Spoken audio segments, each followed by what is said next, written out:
Selamat pagi, saya Sri Rayu Syagian dengan NIM 2201421043. Pada kesempatan kali ini, saya akan menyampaikan sebuah materi mengenai budaya untuk pemenuhan tugas akhir mata kuliah pengantar ilmu budaya yang diampu oleh Pak Hendi Pratama. Yang akan saya sampaikan adalah mengenai pengertian budaya dan permasalahannya.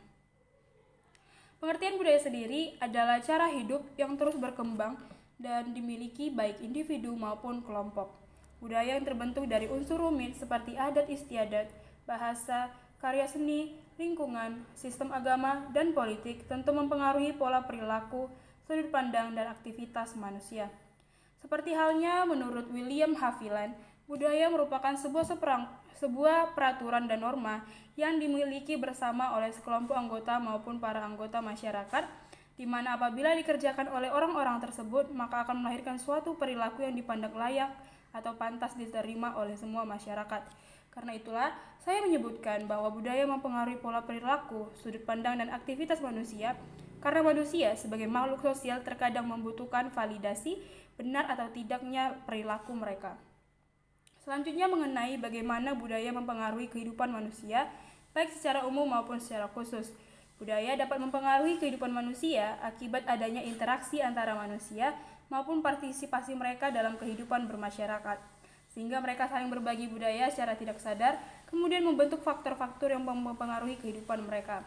Secara umum, budaya mempengaruhi identitas dan nilai yang dimiliki oleh seseorang ataupun masyarakat, sebab budaya menggiring perspektif masyarakat mengenai hal apa yang penting dan baik, seperti moral, etika, agama, politik, dan keadilan dalam individu maupun masyarakat.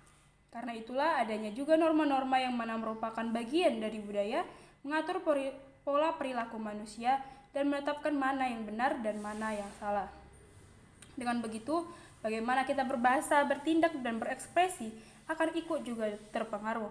Maka dari semua itu akan terbentuklah individu yang telah dipengaruhi oleh budaya, yang mana mengembangkan individu tersebut menjadi individu yang memiliki nilai-nilai, keyakinan, norma, perspektif, kepribadian, cara berpikir, cara bertindak, dan cara berekspresi.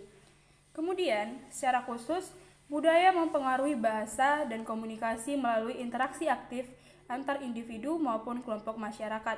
Hal ini terutama dipengaruhi oleh lingkungan keluarga dan lingkungan pertemanan.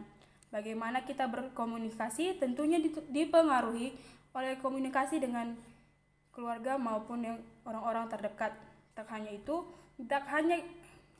gaya hidup kita tentunya dipengaruhi oleh budaya seperti gaya hidup, makanan, pakaian, selera musik, dan seni, dan aktivitas lainnya.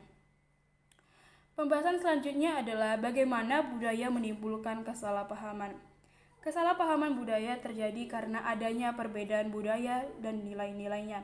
Setiap budaya memiliki norma dan nilainya masing-masing yang mana mengarahkan individu maupun kelompok mengenai hal yang benar dan yang salah.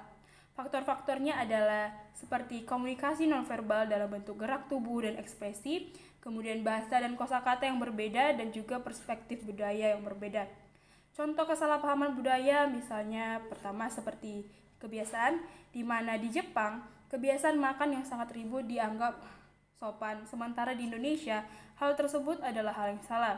Kedua yaitu pemaknaan, di mana bagaimana individu atau kelompok memaknai sesuatu. Misalnya adanya budaya yang memaknai warna putih sebagai lambang kesucian, sementara budaya lain yang memandang warna putih sebagai lambang kematian. Ketiga, pola kesantunan. Misalnya di Indonesia, menyalin tangan adalah salah satu bentuk kesopanan dan rasa hormat, terutama kepada yang lebih tua. Sementara di negara barat, hal itu direspon secara romantis. Tak hanya itu, ada juga kesalahpahaman akan waktu, gender, penggunaan bahasa, pandangan agama, dan juga kepercayaan. Melihat banyaknya contoh kesalahpahaman tersebut, tentu perlu adanya solusi untuk menanganinya. Cara paling utama adalah sikap terbuka dan toleransi. Sikap terbuka membuat kita menyadari akan budaya dan perbedaannya. Dengan begitu, kita akan dapat memahami budaya dan setiap perbedaannya, dan tahu bagaimana cara menghargai dan menanggapi keberadaan budaya yang berbeda. Kemudian, kita juga harus meningkatkan interaksi dan komunikasi dengan budaya lain. Dengan begitu, kita akan memahami sudut pandang orang lain dan meningkatkan solidaritas antar budaya. Kita juga harus punya empati terhadap budaya lain dan menghindari penilaian negatif akan budaya lain ketika nilai budaya orang lain terasa salah menurut budaya yang kita miliki, karena pada dasarnya semua itu berdasarkan cara pandang kita saja. Terakhir adalah bertanya dan mengklarifikasi ketika adanya kesalahpahaman antar budaya. Sekian dari saya, terima kasih atas perhatiannya.